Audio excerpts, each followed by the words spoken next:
Hello and welcome to some more Star Citizen. We're talking about Squadron 42 today, the Star Citizen single-player campaign. There was a huge 1-hour trailer shown off at CitizenCon. I say trailer, it was a demo. It was a demo that was played in front of us of what I believe is almost the entire first chapter. And I sort of want to talk about what was shown there, what we know about Squadron after CitizenCon, sort of what's coming, and all that sort of stuff. So, Squadron 42, Episode 1, is in its polish phase still. And CIG have announced a target release year of 2026. This is 10 years after what I had originally expected. I was at CitizenCon 2015, and it was Answer the Call 2016 that they said there, where I thought Squadron was actually going to turn up. 10 years later, the demo that they showed, the first chapter, was genuinely the most impressive thing I've seen in gaming to date. Now,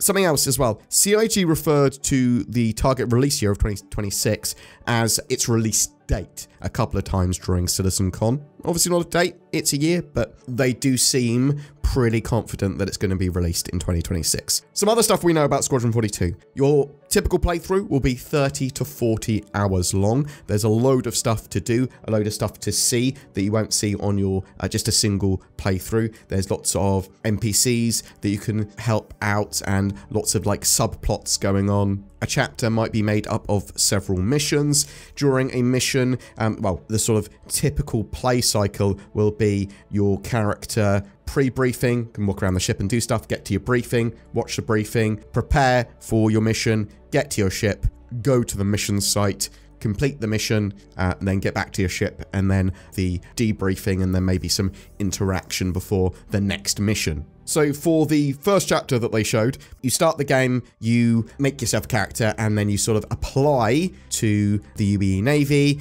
and you fill in some details, which the details you fill in directly affect your interactions in the game. And this first chapter was around an hour long, although we don't know if we saw the whole chapter. We know there's approximately 28 chapters. But what they showed for Chapter 1 was, I suppose, a mixture of a glorified set of cutscenes, tutorial, and something to help set you up in lore. The tutorial was more traversal. It was an introduction to enemies, introduction to the universe and some of the major characters, as well as your character motives. So your character is trying to become a Navy pilot, a dogfighter, as it were. But interestingly, throughout this chapter, as impressive as it was, there was no actual ship and dogfighting combat in terms of the player being in a ship. It's all you watching other things, it's all you shooting and dealing with other stuff, or FPS style gameplay. And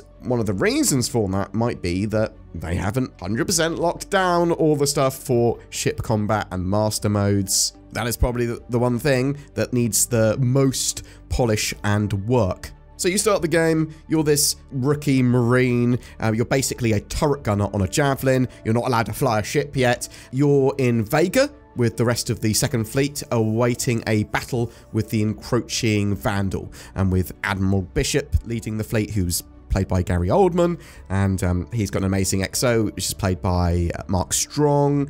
You're on a ship, a Javelin, with Gillian Anderson, Captain McLaren. There are loads of great actors. There's amazing voice work. It looks absolutely fantastic, and there's great eye contact. They're just, it is the best looking game I've seen at that sort of scale by a huge margin, but I suppose it's more the mocap and the cinematic style that really shines through. The Vandal attack. You get involved in a big battle. You go up in your turret. Boo, boo, boo, boo, boo, boo, boo. You shoot down a load of the Vandal. You learn how to sort of lock onto them and shoot them and track them.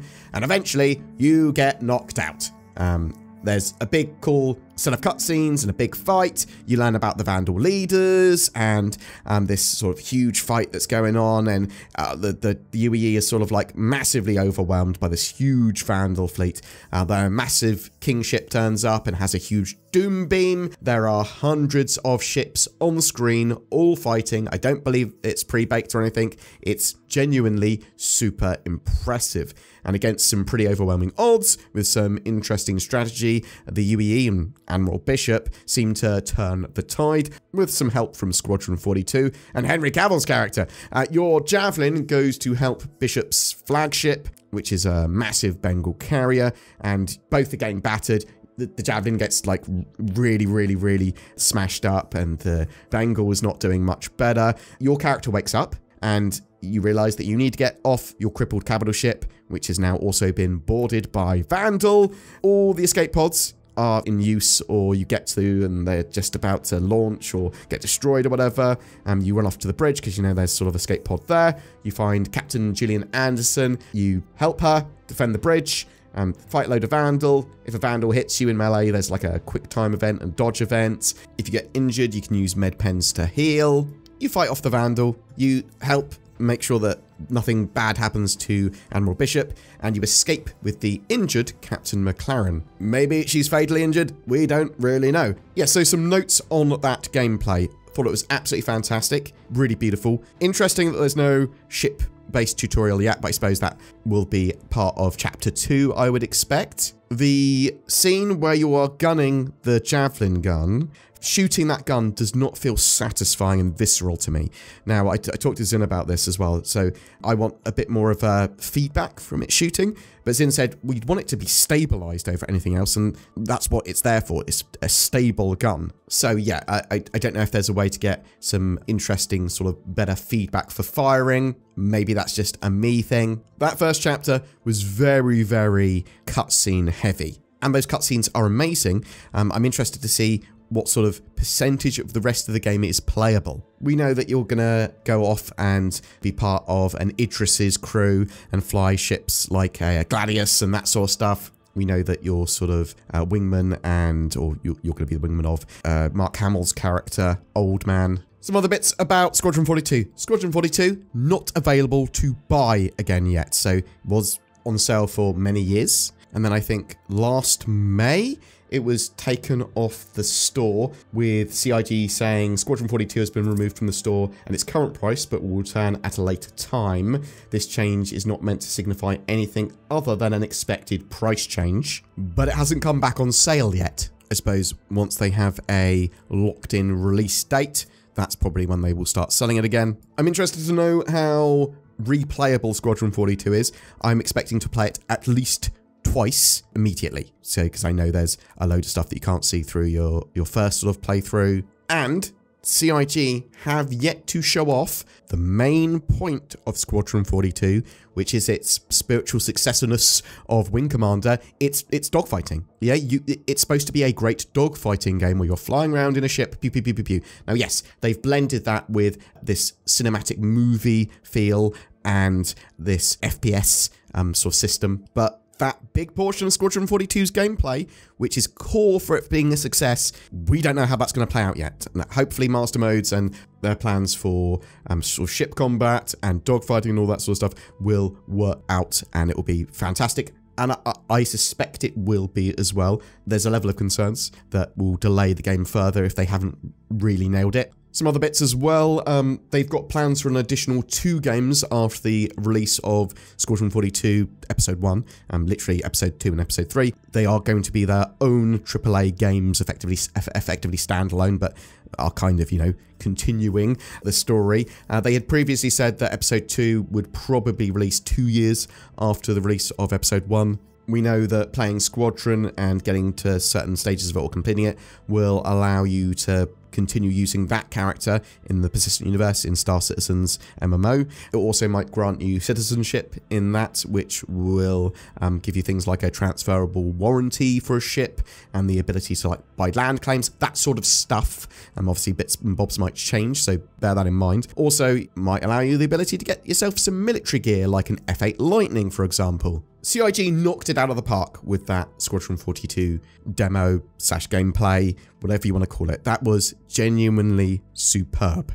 Was disappointing to have a tentative release date of 2026. That said, CIG almost certainly wouldn't have said that unless they could meet that deadline. There is a whole host of other celebrities in Squadron 42 as well, a lot of which we've not seen yet. They haven't announced potentially, but we'll see. We know like Andy Serkis is playing some of the one of the Vandal. John Rhys Davies is in there. I'm also interested to know, so Star Citizen have said, or CIG have said, that they're going to keep on improving the Star Citizen engine well beyond its 1.0 release.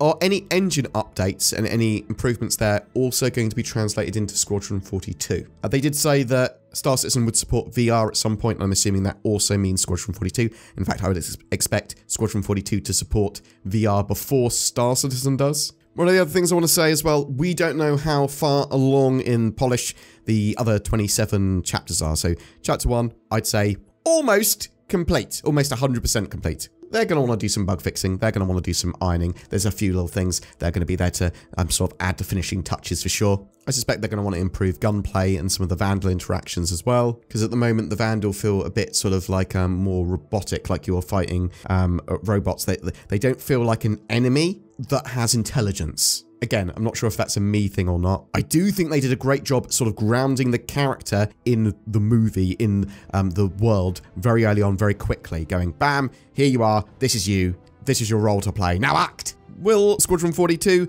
start a traditional advertising campaign anytime soon? Maybe is the answer to that. Really interested to see what happens with that. And I'm interested to know what you think. Are you excited for Squadron 42? Do you think they will make it actually released in 2026? Do you think they'll release the Chapter 1 that we've seen as a playable demo for us to play? Do you think, nah, this will never be released, that what they've shown is all fake? Whatever your thoughts or questions, I would love to hear from you in the comments below. Yeah, just what an amazing demo and trailer there. The best I've ever seen. Listen to this chap about getting NordVPN. He's a beautiful potato egg, whatever. I suppose it depends what angle you view me at. Him at.